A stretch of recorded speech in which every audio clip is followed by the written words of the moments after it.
ایک دن دفتر میں یہ ہوا کہ آشف بیٹھے ہوئے تھے, دس از اباؤٹ 2008 یا 2009, اور میں نے یہ دیکھا اس دن یہ ہوا کہ جی میں بیٹھا ڈیٹا اینالائز کر رہا تھا, اور جب میں ڈیٹا انالیسس کر رہا تھا تو میں نے یہ دیکھا کہ ایک کنٹینر ہے جو کہ افغانستان کے لیے نکلا ہے, فرض کریں کراچی انٹرنیشنل کنٹینر ٹرمینل سے,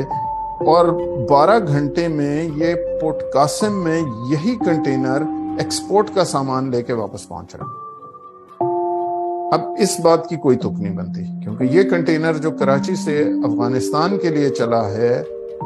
اور تو یہ تو پشاور جائے گا, پشاور سے پھر یہ بارڈر کراس کرے گا, اس کو 10 سے 12 دن لگیں گے اس پورے پروسیس میں, پھر وہاں پہ پھینکے گا سامان, پھر یہ کنٹینر واپس آئے گا, تو کم از کم یہ 15 دن کا سائیکل ہونا چاہیے. پھر ایکسپورٹر اس کو لے گا, پھر اس میں ایکسپورٹ کا سامان ڈالے گا. یہ کنٹینر 12 گھنٹے میں یہاں سے نکلا اس ٹرمینل سے اور اس ٹرمینل میں واپس پہنچ رہا ہے QI سٹی میں, تو یہ کنٹینر تو پشاور نہیں گیا.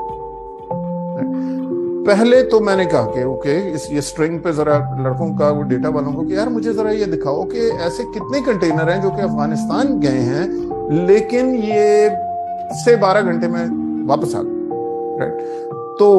منٹوں میں میرے پاس کوئی 150-200 کی لسٹ آ گئی کہ جی یہ صاحب یہ پچھلے ہفتے کا یہ کیسے تھا. انہوں نے اپنے سسٹم میں چیک کیا, ہاں جی بالکل آئے, فلانے جہاز پہ چڑھا ہے, یہ تصویریں موجود ہیں, یہ فلانا موجود ہے, یہ ٹرک نمبر موجود ہے, یہ سب کچھ ہے. تو اس کا مطلب ہے کہ کنٹینر نہیں جا رہا. ہم نے وہ اٹھائے اور وہ ایک سیمپل لسٹ اٹھا کے 150-200 کنٹینرز کی, میں نے ایک لیٹر لکھا, اپنے کلیکٹر سے بات کی, اور وہ اٹھا کے ہم نے فیڈرل بورڈ آف ریونیو بھیج دیا کہ جناب السلام علیکم, ہمیں یہ لگ رہا ہے کہ کنٹینر جو کراچی سے نکل رہے ہیں پشاور جانے کے لیے وہ بارڈر کراس نہیں کرتے, اور وہ کراچی ہی میں کہیں پریفر ہو رہے ہیں, اور یہ کوئی اور مسئلہ ہے یہاں پر, اس کو انویسٹیگیٹ کیا جائے. پرابلم یہ ہے کہ افغانستان کا کنٹینر جو ہے قانون کے مطابق صرف NLC اٹھا سکتی ہے. اگر یہ کنٹینر افغانستان نہیں جا رہے تو پھر NLC کیا کر رہی ہے, اور پھر یہ تو اوپر جرنیلوں تک بات جائے گی. اس دوران جب یہ معاملہ کھلے گا یہ کتنے سالوں سے ہو رہا ہے, ڈیٹا کیسے, ہمارے سسٹم سے پہلے تو اس طرح کے ڈیٹاز ہی اویلیبل نہیں ہوتے تھے, اب وہ ڈیٹاز آنے شروع ہو گئے. اب ساتھ یہ بھی ایشوز آئیں گے کہ پشاور کا کلیکٹر کیا کر رہا ہے, اور پشاور پہ جو پورا پروسیس ہے بارڈر ٹرانسفر ہونے کا وہ کیا کر رہے ہیں, اور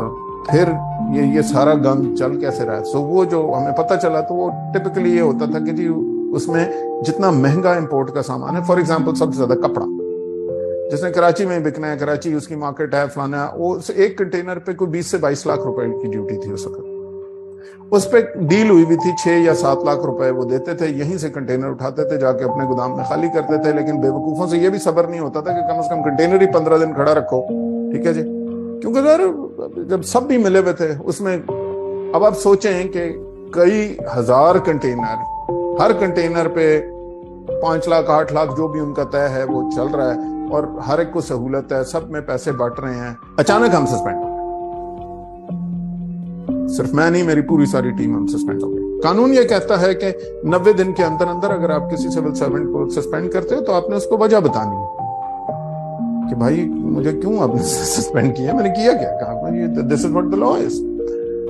ہمیں 1.5 سال تک کسی نے شوکاز نوٹس ہی نہیں دیا, یہی نہیں بتایا کہ بھائی آپ کو کیوں سسپینڈ کیا گیا. ہم جس کے پاس جاتے تھے بس سب آئیں بائیں شائیں کر کے چھپ جاتے تھے. We did not understand, later on we found out کہ جی ہمارے خلاف ISI نے رپورٹ کی, اور انہوں نے ایک رپورٹ انیشیٹ کی کہ جی یہ جو پیکس کی ٹیم ہے یہ CIA کے ایجنٹ ہے. خاص طور پہ عاشر صاحب جو ہیں یہ ویسے بھی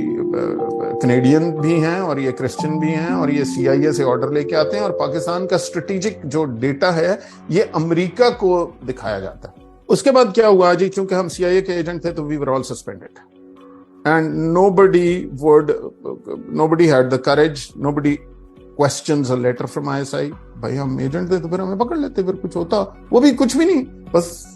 مسئلہ یہ تھا کہ ہمیں پروجیکٹ سے سسپینڈ کر کے دوسرے لوگ لے کے آنے تھے, کیونکہ بیسیکلی وہ پروجیکٹ بند کرنا. یہ وہ والا کیس ہے جو سپریم کورٹ تک چلا, جس کو ISAF کنٹینر سپیم کہتے ہیں. آپ نے کئی دفعہ سنا ہوگا, کراچی بددمنی کیس بھی اس کو کہتے ہیں, جس میں جا کے مانا گیا